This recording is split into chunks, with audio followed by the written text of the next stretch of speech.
Welcome to Important Moments in Literature, a series of readings and short commentaries from important novels in literature and history by Professor David A. Hinkhouse, a Bare Bones production. Thanks for listening and enjoy.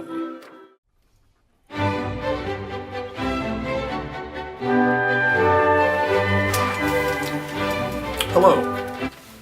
Welcome to my new YouTube series called Important Moments in Literature.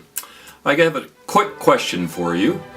Have you ever been out with a group of people or among a group of people or two other people even who start talking about a novel you've been meaning to read and you can't chime in because you haven't read it? And they talk about the main characters as if they're best friends with them. And there you sit. You haven't read the novel, and you're a little bit embarrassed, if not envious, of the fact that they have, because you can't chime in. It's an obvious novel you should have read. Something like, War and Peace or Anna Karenina. Something like that, You really need to have it in your repertoire. Well, my new series, Important Moments in Literature, going to help you out with that. In this fast-paced world that we live in nowadays, sometimes, we just don't have time to slow down enough to read a whole novel, and we turn certain ages and decades go by and we still haven't read that novel, and we know we should have. So this series is going to help you with that problem. I'm going to read important sections out of the books that I choose, and have just a little bit of commentary for you on it, not a whole lot. I'm going to let the section kind of read or stand for itself, stand on its own 2 feet, so to speak, so that you can feel a little bit more connected with and a little bit more wiser with the intellectual part of our society, for want of a better way of saying that. Or maybe, just maybe, after having heard that particular section, it might influence you to go out and buy and or borrow the novel from the library, bookstore, or a friend, and actually slow down enough to read it. Who knows? You might be retired now and have plenty of time to read. So, with that being said, thanks for listening, and we'll be on. Good evening. Welcome to my new YouTube series called Important Moments in Literature. I'm going to read to you this evening from a novel written by Franz Kafka called The Metamorphosis. Many critics would agree that this is the most important novel of the 20th century. I'm going to read the first sentence to you where Gregor wakes up late for work and finds out that he is no longer human. He has turned into a bug.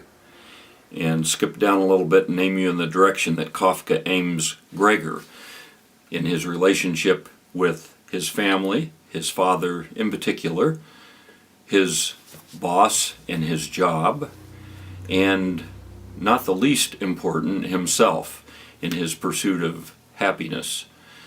And this novel exposes that pursuit, the existentialist pursuit of happiness in the 20th century and the workaday world. So here we go. When Gregor Samson woke up one morning from unsettling dreams, he found himself changed in his bed into a monstrous vermin. Gregor's eyes then turned to the window and the overcast weather. Oh God, he thought, what a grueling job I've picked. Day in, day out, on the road, the upset of doing business is much worse than the actual business in the home office.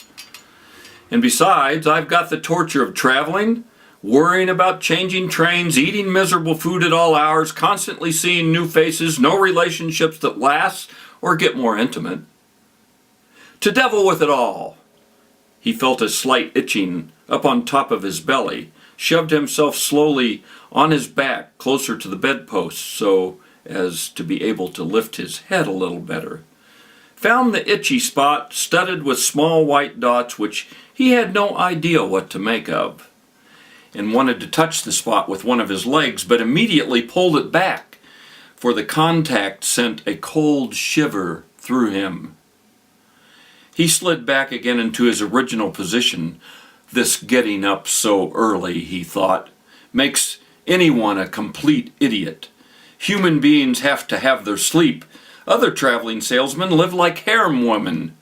For instance, when I go back to the hotel before lunch to write up the business I've done, these gentlemen are just having breakfast. That's all I'd have to try with my boss. I'd be fired on the spot. Anyway, who knows if that wouldn't be a very good thing for me. If I didn't hold back for my parents' sake, I would have quit long ago. I would have marched up to the boss and spoken my piece from the bottom of my heart. He would have fallen off that desk. It's funny, too, the way he sits on the desk and talks down from the heights to the employees, especially when they have to come right up close on account of the boss's being hard of hearing. Well, I haven't given up hope completely. Once I've gotten the money together to pay off my parents' debt to him, that will probably take another 5 or 6 years. I'm going to do it without fail. Then I'm going to make the big break.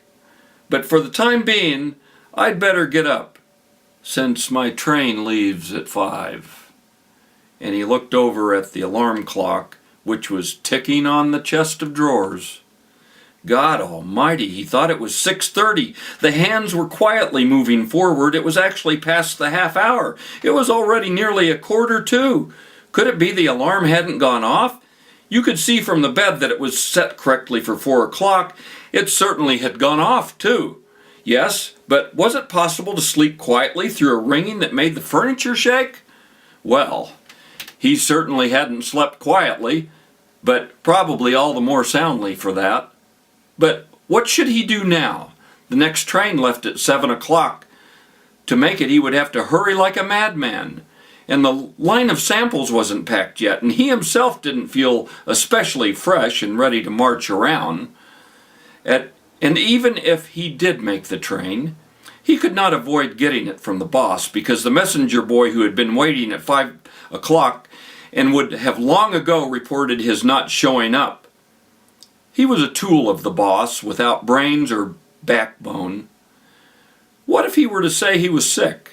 But that would be extremely embarrassing and suspicious, because during his 5 years with the firm, Gregor had not been sick even once. The boss would be sure to come up with a health insurance doctor, blame his parents for their lazy son, and cut off all excuses by quoting the health insurance doctor, for whom the world consisted of people who were completely healthy but afraid to work. And besides, in this case, would he be so very wrong? In fact, Gregor felt fine, with the exception of his drowsiness, which was really unnecessary after sleeping so late, and he even had a ravenous appetite. So, as you see, Kafka rather succinctly exposes what it's like to wake up to a job that you don't like, and heads us in the direction that Gregor is headed, down a pretty tough road.